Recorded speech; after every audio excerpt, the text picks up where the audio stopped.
আনন্দ বাংলা, আমরা নিরপেক্ষ নই, মানুষ ও সমাজের পক্ষে।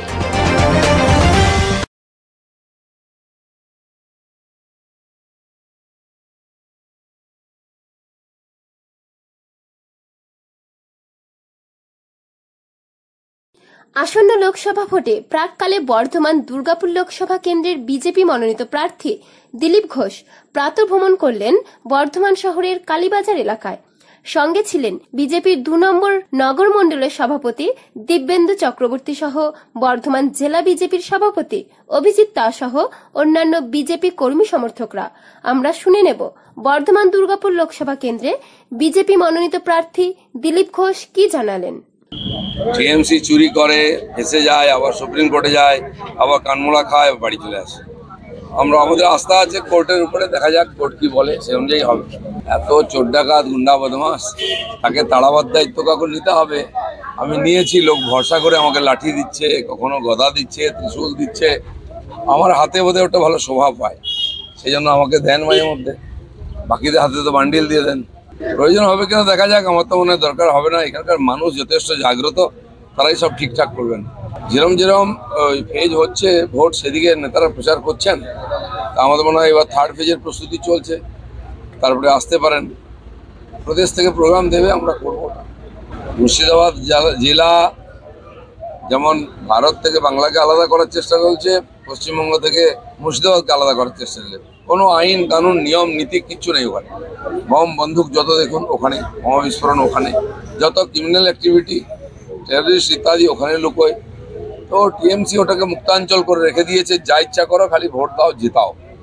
এর ফলে কি আছে, পশ্চিমবাংলার সুরক্ষাও চিন্তার বিষয়, বাংলাদেশের সুরক্ষাও একটা চিন্তার জায়গায় আছে। আর পশ্চিমবাংলার যে বদনাম হচ্ছে এর দ্বারা, সে তার জন্য টিএমসি দায়ী। গুন্ডাদেরকে ওখানে পুষে রেখেছে। আমাকেও গ্রেপ্তার করে ফেলতে পারে, কারণ কি পুলিশ ওদের হাতে আছে। নিজেরা বোম বিস্ফোরণ করছে, নিজেরা মরছে, মারছে, লোকে দেখছে কারা মরছে, কার বাড়িতে বোম পাওয়া যাচ্ছে। কিছু জায়গায় আমাদের লোকেদের বাড়ির সামনে বোম রেখে দিয়ে বলছে এই করেছে তাই করেছে। ভোটের আগে একটু ভয় দেখাবার চেষ্টা করছে। নেতা বলার দরকার নেই, সাধারণ মানুষই বলে দিচ্ছে কি হবে। কারণ মানুষ যেটা চাইছে ওটাই বলছে, আর ওটাই হবে। কারণ জলের মতো পরিষ্কার, কে চুরি করেছে, বদমাইশি করেছে, উনিও তো বড় বড় গলা করে বলছেন, কি লাভ হয়েছে। তো সাধারণ মানুষের মনের ইচ্ছা যেটা, সেটা প্রতিফলিত হচ্ছে। প্লাস যেটা ন্যায় সত্য দেখা যাচ্ছে, ওটা হওয়া উচিত, সেটাই সব জায়গায় কম বেশি হচ্ছে। কালকে ওখানেও ভয় দেখানোর চেষ্টা করছে। আমিও গ্রামে ছিলাম, আমি একটা গ্রামে গেছিলাম, সেই গ্রামে আমাদের একজন সাধারণ কর্মীর বাড়িতে খাওয়া দাওয়া করলাম দুপুরে। একজনের বাড়িতে বিশ্রামের ব্যবস্থা হয়েছিল, তাকে ধমকে বলেছে না আমার বাড়িতে না এলেই ভালো হয়। এসব চলছে, এর মধ্যেও তো বিজেপি বেড়েছে। ব্যাস, এটা হচ্ছে টিএমসি, পরস্পরকে মেরে শেষ করে দাও। পুলিশ একটা এফআইআর লিখবে না, কিছু করবে না। আর আপনি গিয়ে জিজ্ঞেস করুন, ওখানকার বাড়ির লোক বলবে যে আমাদের পার্টির লোকই মেরেছে। সিবিআই ইনকোয়ারি হোক, তারা চাইছে। তো সিবিআই ইনকোয়ারি যদি হয় তো বেশিরভাগ নেতাই ভেতরে চলে যাবে। এই যে হিংসা, এই লুটপাট, টিএমসির এই কালচার, এই নির্বাচন থেকে তার পরিবর্তন শুরু হবে। পরিবর্তনটা কি হবে দেখে নেবেন 4 তারিখের পরে। ধন্যবাদ।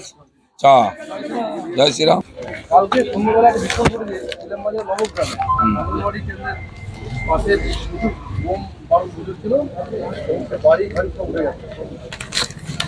সিবিআই ইডির ভয়ে টিএমসি নেতারা বাড়িতে আর বোম বন্দুক রাখছে না, কারণ মাটি খুঁড়েও বার করে নিচ্ছে। এর আগে আমরা দেখেছি বীরভূমেতে নেতার বাড়িতে বাথরুমে বোমার বস্তা পাওয়া গেছে, পার্টি অফিসে বোমা পাওয়া গেছে। এখন তারা বুঝে গেছে ব্যাপারটা অন্যরকম, তাই সরকারি অফিস, এদিক ওদিক, স্কুলে বোমা লুকিয়ে রাখছে, সেগুলোই পাওয়া যাচ্ছে। বর্ধমান থেকে দেবাশিস ঘোষের রিপোর্ট, আনন্দ বাংলা।